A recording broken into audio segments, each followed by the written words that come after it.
How worried should Chicagoans be heading into the summer? If you can answer that quickly for me, I'm just curious your take on it.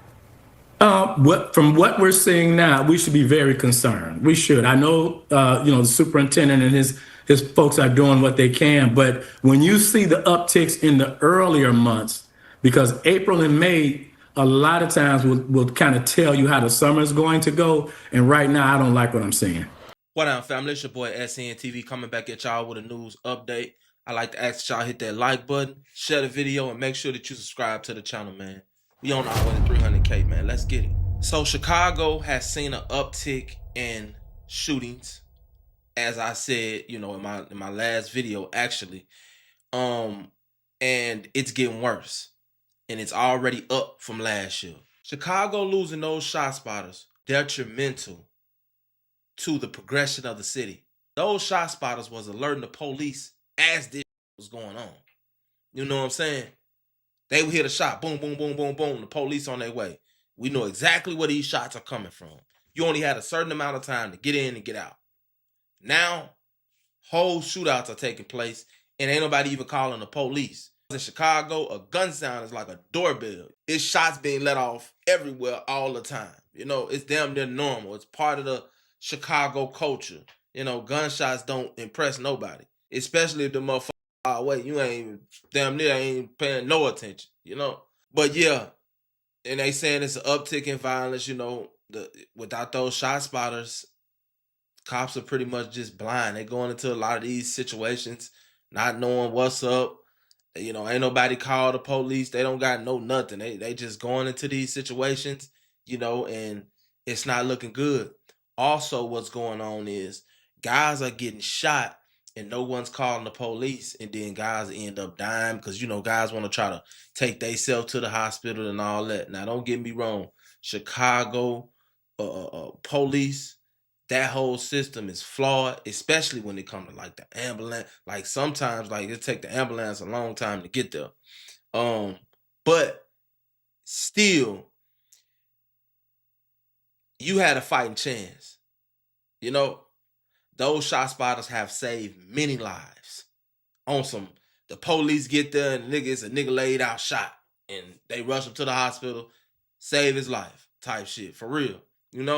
So I didn't understand why they did that. To try to cut costs, and they were saying how programs did so much for the city. Programs did this and programs did that. Well, if you have something going on that was working in 2022, what's the problem? Why is it not working in 2026? If that's because according to what he said, certain programs were put in place, were implemented, and things, start getting better. What's wrong with those programs right now? What did you do during your time in office that changed those numbers? Okay, so let me just say this. It was a great team effort, the men and women of the police department, along with community members, business partners, clergy. It took all of us. But I tell you, one of the biggest things that helped us, Tia, was the fact that Mary Emanuel at the time allowed us to create a technological hub in all of the districts around the city.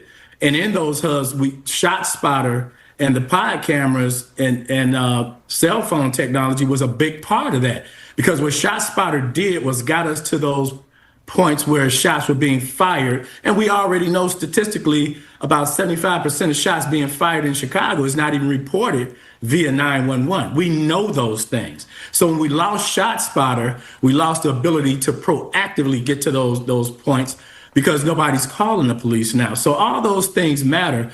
But in short, it was a great team effort. And I'm proud that we went from 780 to under 500 in that period of time. But don't be misled. The police department didn't do it alone. We had a lot of partners involved in that. I think that all of that is bullshit. And the truth is, these people can't control the city. They can't. They can't be everywhere at once. They just had like a 2,000, 2,500 officer layoff. They let so many officers go. Where it was like 13,000, now it's only 11,000. 11,000 officers for the whole city of Chicago.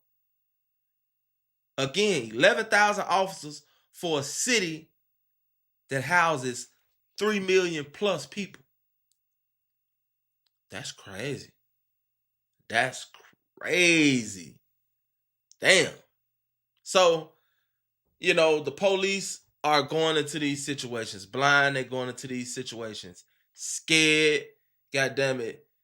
You know, without them shot spotters, when they get to the scene, the killer, he already at the crib with his feet kicked up, watching the news, watching Spot News to make, you know what I'm saying, to see what they know, see what they can find out, you know what I'm saying? Or to make a post mocking the niggas clique that he killed, you know what I'm saying? Type shit. Like, it's crazy. But yeah, that's what's going on, man. That's what's going on. There's an uptick in crime. Of course, you know, you could tell how bad the summer gonna be by the earlier months, like he said, and unfortunately, the summer gonna be rough. In other news, man, we got Lil 40. Now, if you don't know who Lil 40 is, man, he's out of NLMB. He's a rapper, and he was also the big brother, and he's also the big brother of the late Scoom, man. With the Burley Boys, used to always be with Jeff, the one that got backdoored by the little girl Nene.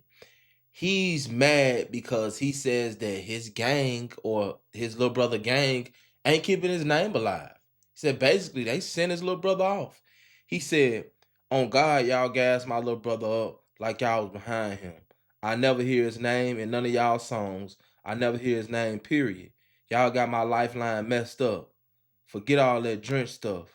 You niggas ain't start killing until y'all got of age. We was out here knocking on doors at 13 on Lil Gage Soul. Y'all ain't start losing until y'all went against me. Whole hood know I stood on 10 for Gage. Laying that bed, coochies. And for my little brother, I hope you niggas get right with God before ever coming in contact with me. I mean, it is what it is. These gangs are literally eating each other. All of these wars that are going on right now in the city, these are wars that niggas is getting into with they guys. These niggas is used to be cool. They all getting into it.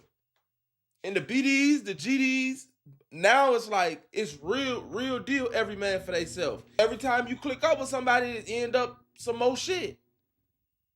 You know, this is how guys getting into it, and it seemed like they got beef with 15 different hoods because of the clicking up shit. You know what I'm saying? Guys is clicking up, and then eventually a backdoor gonna come, or a wrongful death, or niggas gonna get into it. So I never understood why they do it anyway. But these gangs, these sets that were once clicked up, all of them are now eating each other. And it's as dangerous as it ever has been. Because, like I said, bro, who could you trust? Who could you trust out there in the streets? You can't trust your cousin. None of that shit. You know what I'm saying? Like, it's rough out there. But that's the life that y'all choose to continue to live. So it is what it is, man. All I can say is good luck and may the best man stay alive. Y'all know what I like to say. Never put too much trust in friends. Learn how to use enemies and try not to get slimed out. It's your boy, SCN.